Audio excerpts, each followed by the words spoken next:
மத்தேயு 21 அதிகாரம் 1-2 வசனங்கள். இயேசு 2 பேரை அழைத்து எதிரே இருக்கிற கிராமத்துக்கு போகச் செய்கிறார். 2ஆம் வசனம், உங்களுக்கு எதிரே இருக்கிற கிராமத்துக்கு போங்கள். போன உடனே அங்கே ஒரு கழுதையையும் அதனோட ஒரு குட்டியையும் கட்டியிருக்க காண்பீர்கள். அவைகளை அவிழ்த்து என்னிடத்தில் கொண்டு வாருங்கள். முதல் வசனத்தில் அவர்கள் எருசலேமுக்கு சமீபமாய் சேர்ந்து ஒலிவ மலைக்கு அருகான பெத்பகேயுக்கு வந்தபோது இயேசுவானவர் சீஷரில் 2 பேரை நோக்கி, 12 சீஷர்கள் இருக்கிறார்கள், 70 உதவியாளர்கள் இருக்கிறார்கள், ஒரு பெண்கள் கூட்டம் இருக்கிறது, இன்னும் எத்தனையோ பேர் பின்னால் அவரை பின்பற்றுகிறார்கள். 2 பேரை தான் கூப்பிடுறாரு. 2 பேரை கூப்பிட்டு எதிரே இருக்கிற கிராமத்துக்கு அனுப்புகிறார். இதில் ஒரு ஸ்ட்ராட்டஜி, ஒரு நிலைப்பாடு இருக்கிறது. என்னவென்றால், பெரிய கூட்டமாக போகக்கூடாது. பாருங்கள், அந்த 2 பேராய் அனுப்புவது எல்லா இடத்துலையும் இருக்கு. 2 பேர் கொண்ட குழுவாக செயல்படுவது. நீங்கள் கேட்கலாம், 2 பேர் போனால் அப்போ ஒருத்தர் பாடுவார், ஒருத்தர் பிரசங்கம் பண்ணுவார், அப்போ மியூசிக் யார் போடுவா? இசை போடுவதற்கு ஒரு 2 பேராவது வேணுமே. மைக்கை செட் பண்ணுறதுக்கு ஒரு ஆள் வேணுமே. பாடுறதுக்கு ஒருத்தர், பிரசங்கம் பண்ணுறதுக்கு ஒருத்தர், 5 பேராவது வேணுமே. அதாவது ஒன்று தனியாய் போகக்கூடாது. அது ஒரு கருத்தை நாம் அதில் எடுத்துக்கொள்ள வேண்டும். ஆண்டவர் 12 பேரையும் 2 பேராக தான் அனுப்பினார். அந்த 70 பேரையும் ஊழியத்துக்கு அனுப்பும் போதும் 2 பேராக தான் அனுப்பிச்சார். அப்போஸ்தலர் 8ஆம் அதிகாரத்தில் சமாரியாவிலே ஜனங்கள் ரட்சிக்கப்பட்டார்கள் என்று கேள்விப்பட்ட போது 2 அப்போஸ்தலர்களை அனுப்பினார்கள், பேதுருவையும் யோவானையும் அனுப்பினார்கள். இந்த 2 பேராக புறப்பட்டு வந்து ஒரு ஊழியத்தை செய்வது. அப்போஸ்தலர் 15ஆம் அதிகாரத்தில் உபதேச குழப்பம் அந்தியோகியா சபையில் ஏற்பட்ட போது 2 பேரை, என்னுடைய ஞாபகம் சரியாக இருக்குமானால் சீலாவையும் யூதாவையும் அவர்கள் அந்தியோகியாவுக்கு அனுப்பினார்கள், அந்த உபதேச குழப்பத்தை தெளிவாக்குவதற்கு. பர்னபாவை மட்டும் அந்தியோகியாவுக்கு அனுப்புனாங்க முன்னதாக. பர்னபா தனியாக போகலை. அவன் தர்சு பட்டணத்துக்கு போய் பவுலை கூப்பிட்டுக்கிட்டு போய் 2 பேராக அவன் அங்கே போனான்.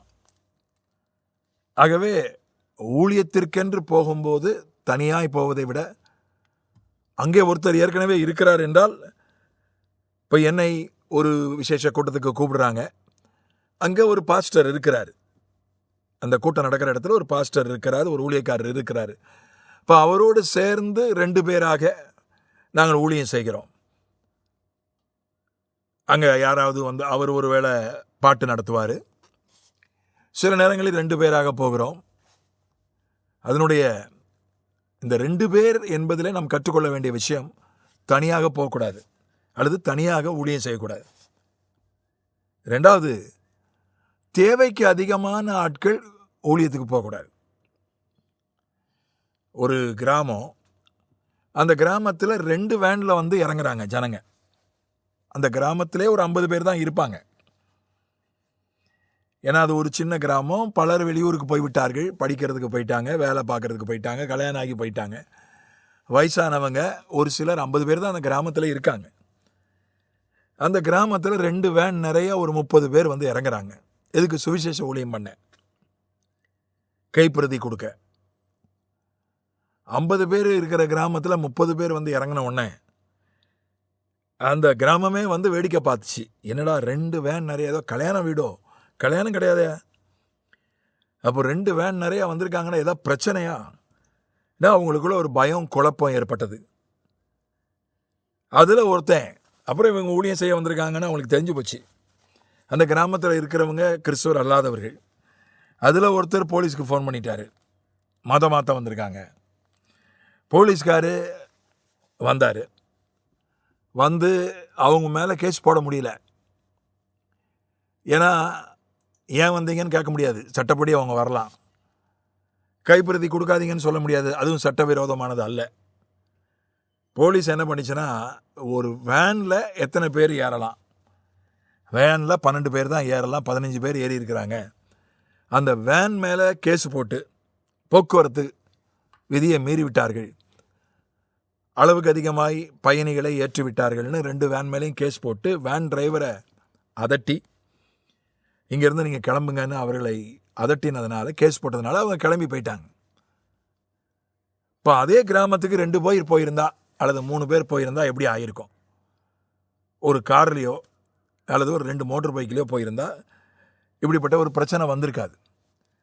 Two many cooks spoil the சூப்புன்னு ஒரு ஆங்கில பழமொழி உண்டு. நிறையா சமையல்காரங்க சேர்ந்து சமையலை கெடுத்துட்டாங்க அப்படின்னு ஒரு பழமொழி. அந்த மாதிரி சில நேரங்களில் ஊழியத்தில் ஆகிருது. அளவுக்கு அதிகமாக ஆட்கள் சேர்ந்து ஊழியம் செய்யக்கூடாது. அப்படி அளவுக்கு அதிகமாக இருந்தால் 2ஆக பிரிச்சிடலாம், 3ஆக பிரித்து 3 இடங்களுக்கு போகலாம். அடுத்து அங்கே சொல்லப்பட்டிருக்கிற ஒரு கான்செப்ட், எதிரே இருக்கிற கிராமத்துக்கு போங்கள். தூர இடங்களுக்கு சுவிசேஷம் தேவை. பூமியின் கடைசி பரியந்தமும் சாட்சிகளாக இருப்பீர்கள். சகல ஜாதிகளுக்கும் சுவிசேஷம் பிரசங்கம் பண்ணப்பட வேண்டும். உலகமெங்கும் புறப்பட்டு போங்கள் என்று கட்டளையிடப்பட்டிருக்கிறது, சந்தேகம் இல்லை. தூர இடங்களுக்கும் வசனம் செல்ல வேண்டும். தூர இடங்களுக்கு வசனத்தை கொண்டு செல்ல வேண்டும் என்கிற கவனத்தை வைத்துக்கொண்டு பக்கத்தில் இருக்கிற இடத்த விட்டுறக்கூடாது, பக்கத்து வீட்டுக்காரனை விட்டுறக்கூடாது, எதிர் வீட்டுக்காரனை விட்டுறக்கூடாது, பக்கத்து தெருவை விட்டுறக்கூடாது, அடுத்த ஏரியாவை விட்டுறக்கூடாது, பக்கத்தில் இருக்கிற கிராமத்தை விட்டுறக்கூடாது. ஏதாகிலும் ஒரு விதத்தில் அவங்களுக்கு ஒரு சிறுவர் ஊழியமோ, ஒரு இந்த நாட்களில் தெருப்பிரசங்கம், பொதுக்கூட்டம், கைப்பிரதியெல்லாம் பல நேரங்களில் பிரச்சனையை ஏற்படுத்துகிறது. ஒரு சிறுவர் ஊழியமோ, ஒரு சமூக சேவையோ, ஒரு மருத்துவ முகாமோ, ஒரு இலவச டியூஷனோ ஏதோ ஒன்று நடத்தி அதன் மூலம் மறைமுகமாக சுவிசேஷத்தை சொல்வதற்கு முயற்சி பண்ணணும்.